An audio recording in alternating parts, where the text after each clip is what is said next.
පුදුකුඩරිප්පු දකුණු දෙසින් ඉදිරියට ගිය මේජර් ජෙනරාල් කමල් ගුණරත්න දෙන 53 සේනාංකයට අයත් හමුදා බලඇණිවලට ත්‍රස්තවාදීන්ගේ මර උගුල් ප්‍රබල බාධකයක් වී තිබුණා. අද වන විටත් එවැනි මර උගුල් පුදුකුඩරිප්පු ඔඩ්ඩු සුඩාන් මාර්ගයේ සහ නගරයේ ගොඩනැගිලි තුල දක්නට ලැබෙනවා. එම බාධක ඉවත් කිරීම පළමු හා 11 වන කාරක ඉංජිනේරු රෙජිමේන්තු විසින් සිදු කරනු ලබනවා. මුලතිව් දිස්ත්‍රික්කයේ පරිපාලන ආයතන රැසක් පිහිටා තිබෙන්නේත් පුදුකුඩරිප්පු නගරයේ. මෙහි ඇති විනාශ වූ ගොඩනැගිලි ආදියෙන් පැහැදිලි වන යථාර්ථය වන්නේ ත්‍රස්තවාදීන් සතුව පැවති අවසන් ප්‍රධාන නගරය වූ පුදුකුඩරිප්පු අතහැර යාමට ඔවුන්ට තිබූ අකමැත්තයි. ත්‍රස්තවාදීන් විනාශ කර දැමීමටත් පළවා හැරීමටත් සිදු වූයේ දැඩි ප්‍රහාර එල්ල කිරීමෙන් පමණක් බව මෙහි යවට පරිසරයෙන් පැහැදිලි වනවා. 53 සේනාංකයේ යටතේ ක්‍රියාන්විතයෙන් යුතු 681 වන බල සේනාවේ පළමු ගජබා රෙජිමේන්තුව හා 4 වන විජේබා පාබල රෙජිමේන්තුව නගරයට කඩා වැදුනේ ත්‍රස්තවාදීන්ගේ ප්‍රබල ප්‍රහාර මැදේ.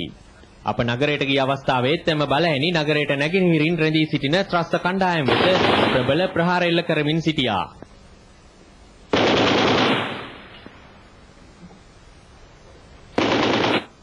පාබල බලඇණි වලට ගුවන් හමුදාවත් සහාය දුන්නා. මුහුදු කොටිනායක සූසෙයි සර්ණම් හා ලෝරන්ස් යන කොටිනායකින් රැඳී සිටි ස්ථානයකට එල්ල කළ කාලතෝක්කු ප්‍රහාරයකින් ත්‍රස්තවාදීන් රැසක් මියගිය බව අද දහවල් තහවුරු වී තිබෙනවා. කොටිනායකින්ට සිදු වූ හානිය පිළිබඳ නිශ්චිත තොරතුරු මෙතෙක් හෙළි වී නොමැති බවයි යුද හමුදාව පවසන්නේ. ඊයේ එල්ල කළ ප්‍රහාර වලින් ත්‍රස්තවාදීන් 30 දෙනෙකු පමණ මියගිය බව තහවුරු වෙලා. ත්‍රස්තවාදීන් පැහැරගත් සාමාන්‍ය ජනතාව සතුව තිබූ සහ ව්‍යාපාරික කටයුතු සඳහා මෙම ප්‍රදේශයට පැමිණි රථවාහන රැසක්ද නගරය හා අවට ප්‍රදේශවලින් දැකගත හැකියි. යුද හමුදාවට අද වන විට ත්‍රස්තවාදීන්ගෙන් මුදා ගැනීම සඳහා තවත් ඉතිරිව ඇත්තේ වර්ග කිලෝමීටර් 45ක පමණ ගොඩබිම් ප්‍රදේශයක් පමණයි. පුදුකුඩරිප්පු නගරයට දකුණු දෙසින් පැමිණි 53 වන සේනාංකයත් බටහිර දෙසින් පැමිණි 58 වන සේනාංකයත් ඊයේ බෙම්ම මන්සන්දියේදී එකිනෙකා හමු වුණා. දැන් මෙම සේනාංක දෙකම එක්ව සටන් කරමින් පවතින්නේ මෙම මන්සන්දියෙන් නැගෙනහිර දෙසට විහිදෙන මුලතිව් ප්‍රදේශයට ප්‍රහාර එල්ල කරමින්. මෙවන විටත් මෙම ස්ථානයේ සිට මීටර් 400ක් පමණ ඔබ්බෙන් දරුණු ගැටුම් පවතිනවා. ජාතික රූපවාහිනියේ අමල් සමන්ත පුදුකුඩරිප්පු නගරයේ සිට.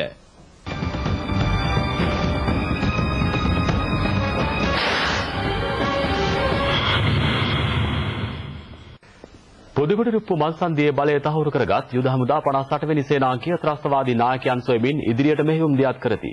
නාගරික ප්‍රදේශයේ ගේන්ගෙට දරුණු සටන් පවතින බව එහි සිටින අප විශේෂ වාර්තාකරු සමන් කුමාර රාමවික්‍රම පවසයි.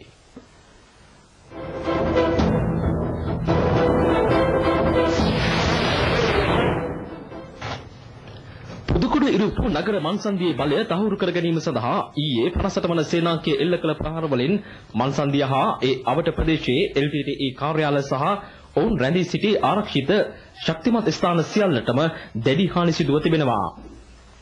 පුදුකුඩරිප්පු මන්සන්දියට යාවන මාර්ගවල බලයද හමුදාව සතු කරගෙන සැපුම් මාර්ග අවීර කොට පැති කිහිපයකින් ත්‍රස්තවාදීන් කොටු කර ගනිමින් අද දිනයේද බටපිරිස් ඉදිරියට ගමන් කළා. කොච්චර ක්ලියර් කළාද? එතනින් එහාට දාලා මං ගහලා දෙන්නද? ඔව් එතනින් එහාට මේ පටකාලට විනාඩි 10ක් මල්ලේ යොක්කොදී හම්බුනා. පටකාල ගිහිල්ලා ඉදිරියට දෙන්න එක්කනේ මරේ.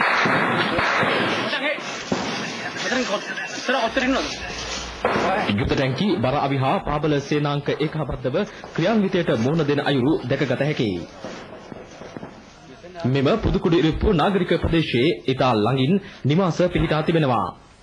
ගෙන්ගෙට සැඟවෙමින් රැඳී සිටින ත්‍රස්තවාදීන් පීරමින් පුදුකුඩරිප්පු නගරයේ දරුණු ගැටුම් අද ඇවිලී තිබුණා.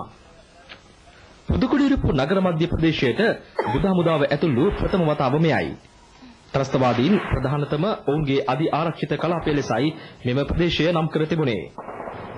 එසේ වුවද ත්‍රස්තවාදීන්ට නැවත සංවිධානය වී ප්‍රතිප්‍රහාර එල්ල කිරීමට ඉඩක් ලබා නොදෙමින් ඉකුත් පැය 24 තුළද යුද හමුදා සෙබළුන් LTTE අවසන් කිරීමේ තීරණාත්මක මෙහෙයුමේ නිරතව සිටිනු දැකගත හැකියි. කොපනන්ද? හරියට අරගෙන කියන්න වැඩේ කර බාල්ම දාගන්න කියන ක්ලේමෝ ටික.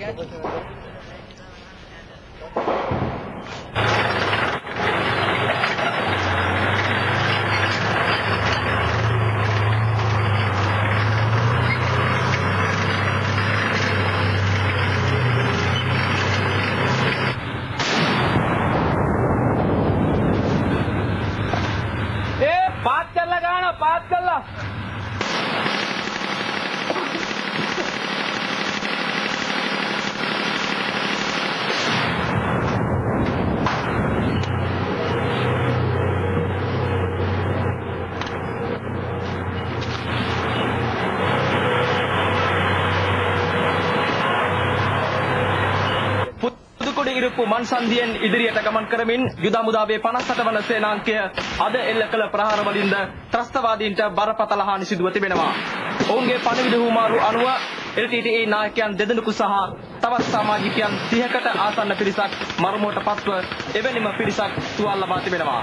රූපවාහිනී සමන් කුමාර රාම වික්‍රම පුදුකුඩිරි පුසිට